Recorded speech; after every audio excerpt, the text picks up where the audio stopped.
let us see another one case. Okay, this is experiment number 2.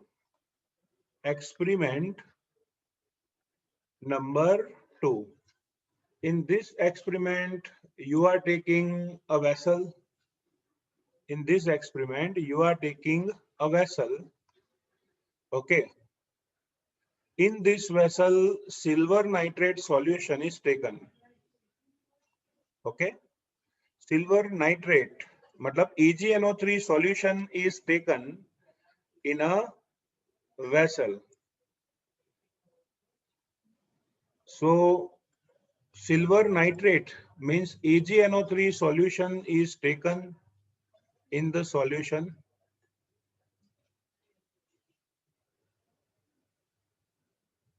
Okay, AgNO3 solution is taken and copper rod is dipped. Copper rod is dipped in this AgNO3 solution.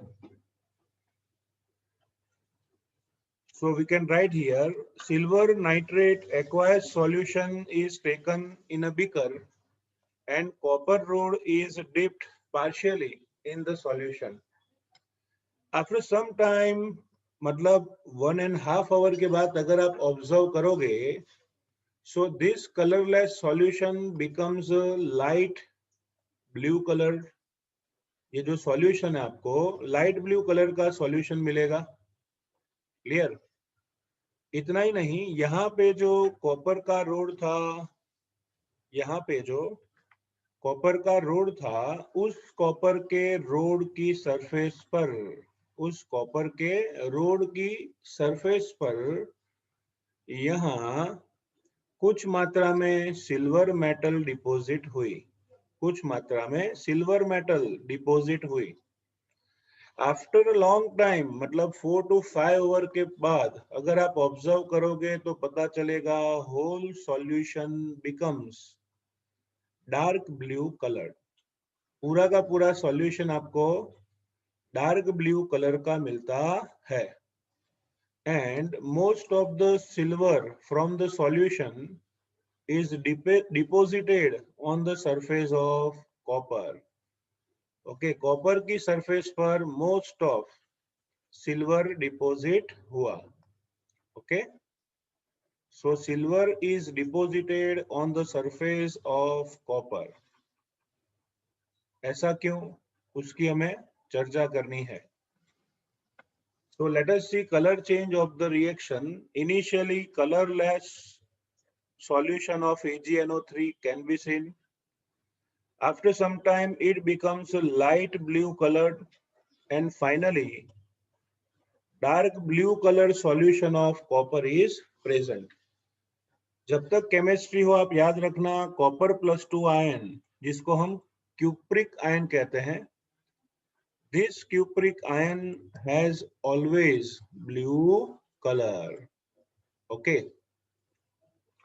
तो सबने सोचा कि भाई ये क्या हुआ, पहले तो कलरलेस सॉल्यूशन था, डार्क ब्लू हो गया, कॉपर के रोड पर सिल्वर डिपॉजिट हुआ. Why this reaction occurs?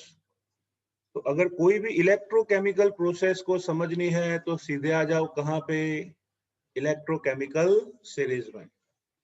इस इलेक्ट्रोकेमिकल सीरीज में आपको ऑब्जर्व करना है copper and silver. Copper and silver.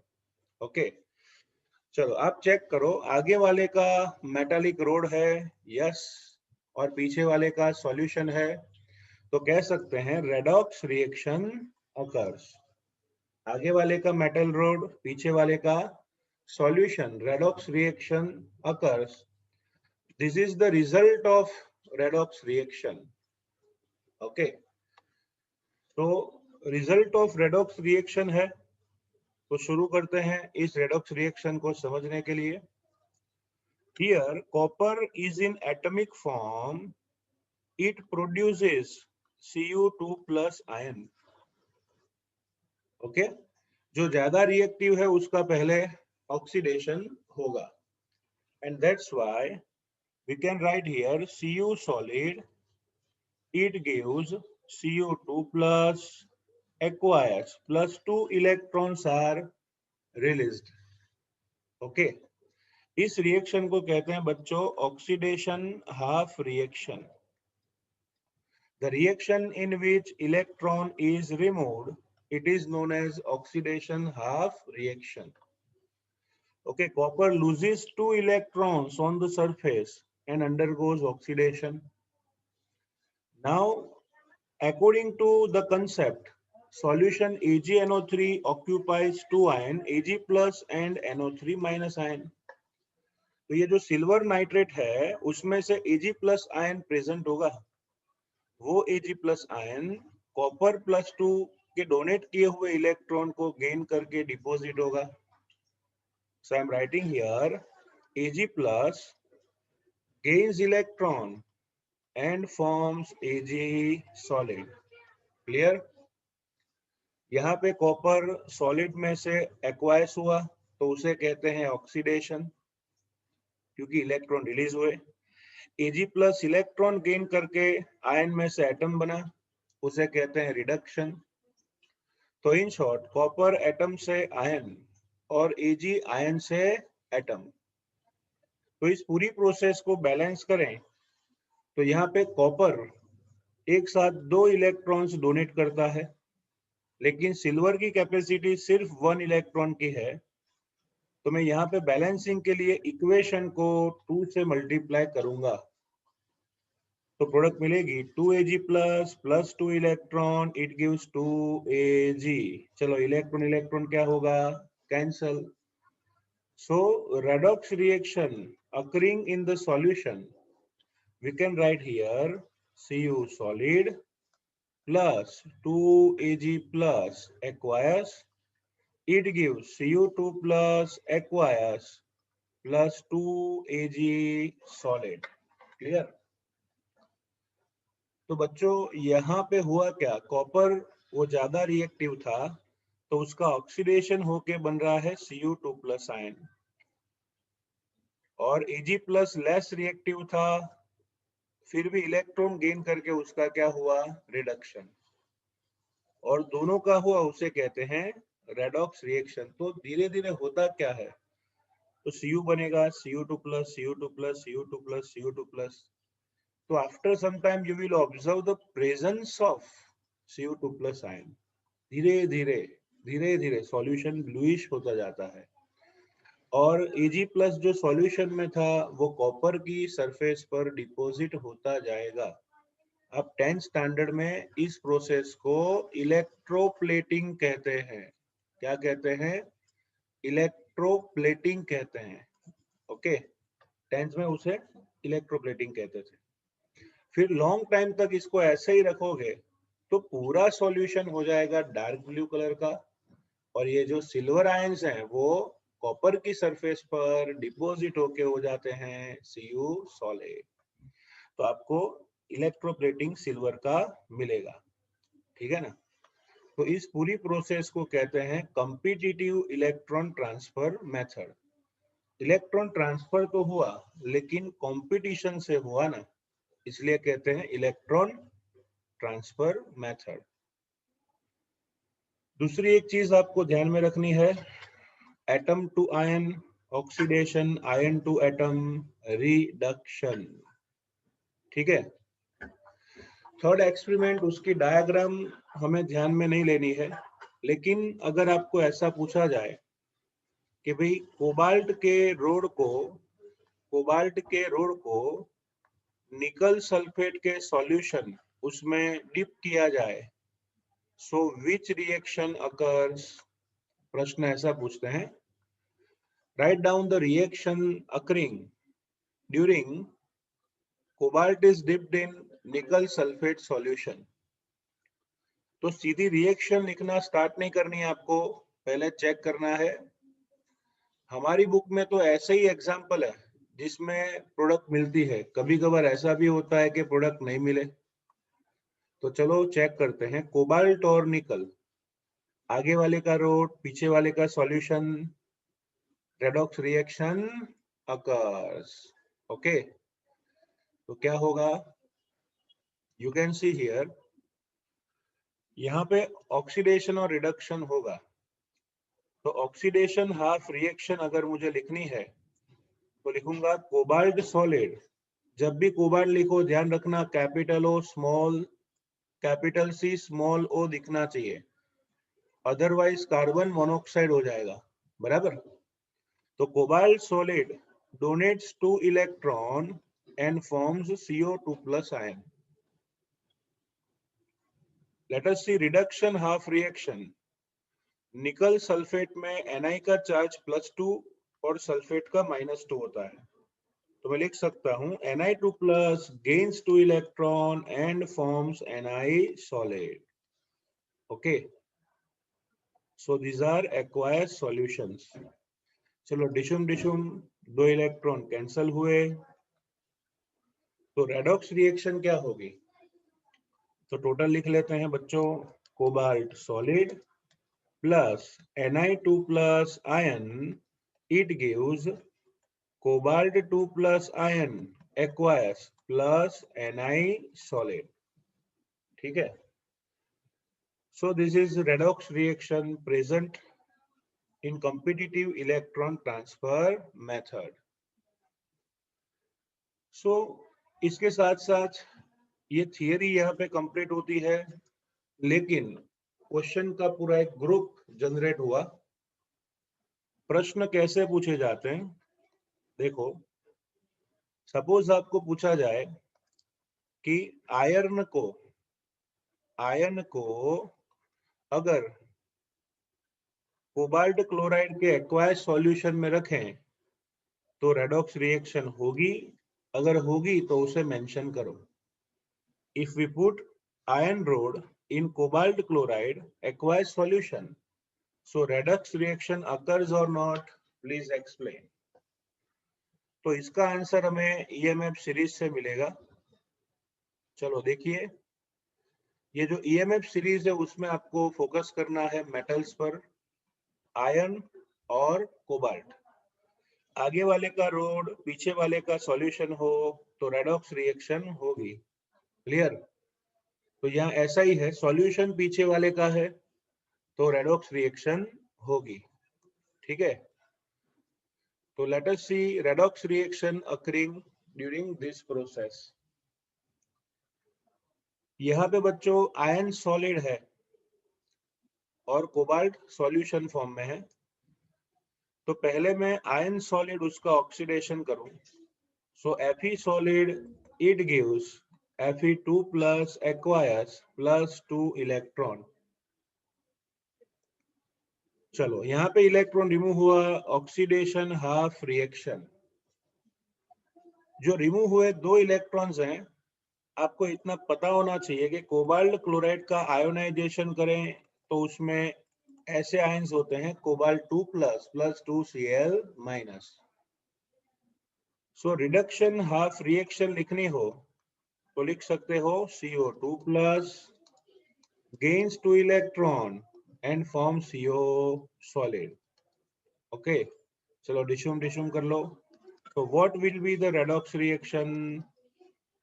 Okay, phaco मतलब Fe solid plus CO2 plus aqueous, it gives, लिखेंगे Fe2 plus aqueous plus CO solid। ऐसा कोई भी इक्वेशन हो आपको सॉल्व करना आना चाहिए। इस इक्वेशंस की हम प्रैक्टिस भी करेंगे आज, ओके, लेकिन कंसेप्ट आपको याद रखना है, बराबर। ओके, चलो इस पर से क्वेश्चन कैसे आते हैं, प्रश्न कैसे आते हैं। सबसे पहला प्रश्न ये है जो आपकी हेल्थ के लिए भी यूजफुल है। Should we cook in the vessels of aluminum? Yes or no? And why should we cook in the vessels of aluminum? Aluminium के वेसल में हमें खाना पकाना चाहिए। तो एल्यूमिनियम के वेसल में खाना नहीं पकाना चाहिए, खाना भी नहीं चाहिए और पकाना भी नहीं चाहिए। क्यों? उसकी एक पूरी हिस्ट्री है जिसके बारे में मैं शॉर्ट में बताऊं। तो ये एल्यूमिनियम वेसल्स पहले कभी भी इंडिया में नहीं थे, बराबर। हमारे जो पूर्वज हैं, अगर आप अपने गांव जाओगे तो पता चलेगा घर में पित्तल के बर्तन होंगे, कॉपर के बर्तन होंगे, लेकिन एल्यूमिनियम का एक वेसल गांव वाले लोग अभी भी शायद यूज नहीं करते हैं। इसका रीजन क्या है? Because it is our culture. And आपको पता है हमारे जो पूर्वज थे वो साइंटिस्ट थे। कल्चर तो है ही, लेकिन साइंटिस्ट है, वो साइंटिफिक मेथड है लाइफस्टाइल की, बराबर। उस टाइम पे शायद ईएमएफ सीरीज नहीं होगी, लेकिन हमारे जो ऋषि मुनि और साइंटिस्ट थे उन्होंने बताया था कि भाई खाना है तो कॉपर में ही खाओ। अगर आप कोई संस्था में जाओगे, कोई साधु होंगे किसी भी ऑर्गेनाइजेशन के, वो आज भी पित्तल में भी नहीं, कॉपर में ही खाते हैं। उसका रीजन है यहाँ केमिस्ट्री में। अब देखिए, पानी की कोई भी चीज होती है या फिर एसिड होता है, उसमें होता है H plus ion. See here, this is H plus ion जो एसिड है। अब एसिडिक सब्सटेंस जो है वो खाने में होगा ही, शायद आप मिर्ची डालोगे, बराबर, या फिर कोई भी ऐसा सब्सटेंस जो खट्टा हो, वो सब होता है एसिड में। तो एसिडिक नेचर वाली कोई भी चीज आप इन सभी मेटल्स में डालोगे तो रेडॉक्स रिएक्शन होगी। मैंने एल्यूमिनियम के वेसल की बात की, तो उसकी चर्चा करते हैं। अब एल्यूमिनियम में मैंने एसिड ऐड किया, या फिर बोलते हैं ना, चाइनीज बनाना हो तो आप लोग उसमें विनेगर डालते हो, वो एसिटिक एसिड होता है। तो होगा क्या, एल्यूमिनियम के वेसल में अगर मैंने कोई एसिड ऐड किया, एसिडिक सब्सटेंस, तो रिएक्शन ऐसी होती है, aluminium dissolves in the food and hydrogen gas is liberated। तो इससे एल्यूमिनियम हमारे फूड में आता है। और आपको बता दूं, हमारे स्टमक में एक भी एंजाइम ऐसा नहीं है जो एल्यूमिनियम को पचा सके, क्योंकि बायोलॉजी वाले एल्यूमिनियम को पॉइजन कहते हैं, स्लो पॉइजन। ओके, तो एल्यूमिनियम के वेसल में आपने एसिडिक खाना पकाया, एल्यूमिनियम खाने में आएगा, जिसको हम डाइजेस्ट नहीं कर पाते। धीरे धीरे हमारी बॉडी में आदत हो जाती है इसको डाइजेस्ट नहीं करने की, और फाइनली छोटी उम्र में या लॉन्ग टर्म पे आपने देखा होगा डिफरेंट टाइप्स ऑफ डिजीज होते हैं। डायबिटीज होता है, ब्लड प्रेशर होता है।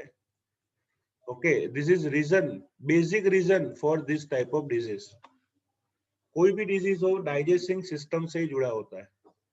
और आपको नॉलेज के लिए बता दूं कि एल्यूमिनियम वेसल्स किसे दिए जाते थे। हम जब अंग्रेजों से क्रांतिकारी क्या बोलते थे, क्रांतिकारी जब अपना काम करते थे, बराबर, जैसे भगत सिंह है, सहदेव है, राजगुरु है, ऐसे क्रांतिकारी लोगों को जब पुलिस गिरफ्तार करके ले जाती थी, तब उनको एल्यूमिनियम के वेसल में खाना पकाकर एल्यूमिनियम के वेसल में ही खाना दिया जाता था, क्योंकि ब्रिटिशर्स जानते थे कि एल्यूमिनियम इज अ पॉइजन। शुरुआत इंडिया में एल्यूमिनियम के वेसल्स की हुई थी जेल से, और आज घर घर में किसी को शादी में भी गिफ्ट देनी हो तो भी हम एल्यूमिनियम के वेसल्स, बराबर, दे देते हैं। Actually they are slow poison. So remember, aluminium का एक ही प्लस पॉइंट है, वो टाइम सेव करता है, कम समय में ज्यादा फूड बना सकता है। पित्तल थोड़ा डेंसिटी ज्यादा है पित्तल की, तो उसमें थोड़ा समय ज्यादा लगता है। कोई बात नहीं, इतना याद रखिए कि एल्यूमिनियम के वेसल में कोई भी सब्सटेंस को पकाकर खाना हेल्थ के लिए अच्छा नहीं होता है, बराबर। चलो और एक आगे बढ़ते हैं क्वेश्चन में। सपोज क्वेश्चन ऐसा है कि करीना कपूर खान, ओके, उसकी had put her silver ring. Kareena Kapoor Khan has put her silver ring in acidic substance. Acidic substance. So उनको चिंता करने की जरूरत है कि नहीं? करीना कपूर को सैफ अली खान ने एक सिल्वर रिंग दी थी, उन्होंने भूल से उसे एसिडिक सॉल्यूशन में ऐड कर दी, तो क्या उनको चिंता करने की जरूरत है? इसका आंसर बच्चों ईएमएफ सीरीज ही दे सकता है। आपको ईएमएफ सीरीज में देखना है कि इस ईएमएफ सीरीज में सिल्वर जो है एजी हाइड्रोजन के पीछे आता है। ईएमएफ सीरीज में सिल्वर जो है वो हाइड्रोजन के पीछे आता है, तो फिर स्वाभाविक है कि रेडॉक्स रिएक्शन होगी नहीं। सॉल्यूशन आगे आ गया, इसलिए रेडॉक्स रिएक्शन डजंट अकर। तो आंसर में ये नहीं लिखना है कि करीना कपूर को कोई चिंता नहीं है, डायमंड की रिंग हो तो भी, ऐसा नहीं बोल सकते। Answer must be scientific not commercial. Okay, या लिखेंगे no redox reaction occurs between silver and acid and that's why no worry for KKK। बराबर। ऐसे कोई भी क्वेश्चन पूछे जा सकते हैं। सपोज एक क्वेश्चन में ऐसा पूछता हूं कि can we take sulphuric acid H2SO4, can we take sulphuric acid in aluminium vessel? Aluminium vessel में सल्फ्यूरिक एसिड ले सकते हैं। Can we take sulphuric acid in aluminium vessel and why, reason के साथ एक्सप्लेन करना है। तो ईएमएफ सीरीज में आपने देखा था एल्यूमिनियम जो है, aluminium is coming before sulphuric acid, मतलब एसिड। ओके, तो रेडॉक्स रिएक्शन होगी, और रेडॉक्स रिएक्शन होगी तो एल्यूमिनियम का वेसल धीरे धीरे नष्ट हो जाएगा। ओके, सपोज हमने कोई एल्यूमिनियम का वेसल लिया, इस एल्यूमिनियम के वेसल में हमने सल्फ्यूरिक एसिड ऐड किया है। सपोज कीजिए हमने सल्फ्यूरिक एसिड को ऐड किया, तो होगा क्या? सल्फ्यूरिक एसिड वेसल की वॉल के साथ रेडॉक्स रिएक्शन करेगा, तो स्लोली स्लोली स्लोली स्लोली ये वॉल जो है वो थिन होती जाती है। एक टाइम ऐसा आएगा जिस टाइम पर सॉल्यूशन पूरा का पूरा होल बना के निकल जाएगा, and that's why we can not storage sulphuric acid in aluminium vessel. Okay, sulphuric acid को एल्यूमिनियम वेसल में नहीं भर सकते। और एक नॉलेज की बात करूं तो गुजराती में है ना, सोने की चोरी करने वाले को दान चोर कहते हैं। इंग्लिश में पता नहीं, थीप तो कहते ही हैं। तो गोल्डन थीप भी बोल सकते हैं आप, गोल्ड थीप, जिसको हम दान चोर कहते हैं। जैसे कोई सोने की शॉप है और उस सोने की शॉप में कोई लेबरर मतलब मजदूर काम कर रहा है, तो आपको पता है वो कंटिन्यूअसली सोने के सॉल्यूशन के कांटेक्ट में होगा। ओके, रेडॉक्स रिएक्शन कितनी इंपॉर्टेंट है उसकी बात कर रहा हूं मैं। सपोज यहाँ पे बच्चों कोई गोल्ड सॉल्यूशन है, suppose here it is a gold solution, बराबर। तो मजदूर चोरी कैसे करता है उसकी भी बात जान लो, कभी कभार अपनी शॉप बनाओ तो ध्यान में रखोगे। ये गोल्ड है, उसका क्लोराइड AuCl3 कोई सॉल्यूशन है गोल्ड का, ऐसा सोच लो, बराबर। अब चोर क्या करेगा पता है? घर से है ना, घर से एक खिल्ली लेके आएगा, बराबर। घर से एक खिल्ली लेके आएगा जो मेटल आयन की होगी। ओके, जैसे ही आएगा वो उस खिल्ली को गोल्ड सॉल्यूशन में डुबो देगा और अपने काम पे लग जाएगा, बराबर। रोज चोर आता है काम करने के लिए, गोल्ड सॉल्यूशन में खिल्ली रखेगा, अब आपको पता है ion is more reactive than gold, ion जो है वो गोल्ड से ज्यादा रिएक्टिव है। तो उसमें होगा क्या, यहाँ पे जो आयन है वो सॉल्यूशन में जाके Fe2+ आयन बनाएगा, Fe becomes Fe2+, और सॉल्यूशन था गोल्ड का, तो ये Eu3+ आयन उसकी सरफेस पर इलेक्ट्रोप्लेटिंग से डिपोजिट होगा। तो रोज रोज आयन बनता है Fe2+, और गोल्ड का आयन बनेगा गोल्ड सॉलिड। सो धीरे धीरे होता क्या है, तो इसकी सरफेस पर गोल्ड डिपॉजिट होता जाता है। And no one can see there is, ये मैंने ड्रॉ किया है लेकिन उसकी साइज बहुत छोटी होती है। तो गोल्ड आयन में से गोल्ड डिपॉजिट होता जाएगा, रोज आके रख देने का, बराबर जाके। अब आप सोचो सिंपली 2 ग्राम भी अगर गोल्ड इस पर डिपॉजिट हो गया है 2 ग्राम, तो आप समझ सकते हो 10 ग्राम का 50,000, तो 2 ग्राम का कितना 10,000 रुपीज वो एक वीक में उड़ा ले जाएगा, ठीक है ना। तो दैट इज दान चोर, या फिर उसको गोल्ड थिप कहते हैं। वो ऐसे काम करते हैं, सॉल्यूशन में रोज आके ऐसा कुछ मेटल रख देंगे। ओके, जनरली एल्यूमिनियम उसकी रिएक्टिविटी आयन से भी ज्यादा है, तो कोई उससे भी स्मार्ट कोई चोर होगा, वो आयन की जगह एल्यूमिनियम की ये जो खिल्ली है वो डालेगा, तो रैपिडली रेडॉक्स रिएक्शन होगी और उससे उसका ज्यादा से ज्यादा फायदा होगा।